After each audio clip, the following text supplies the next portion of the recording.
ಈ ಪ್ರೀತಿ ವಿಚಾರ ನಾ ಕಳಿಸಿದಂಥ ಮನವಿ ನಿನ್ನನ್ನು ತಲುಪಿದೆಂದು ಹೇಗೆ ತಿಳಿಯಲಿ?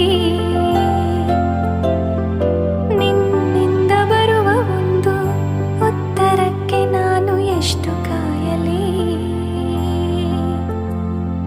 ನಿನಗೆ ನನ್ನ ಜಗವು, ನನಗೆ ನೀನು ವರವು, ಇದನ್ನು ಹೇಗೆ ಕೂಗಿ ಹೇಳಲಿ?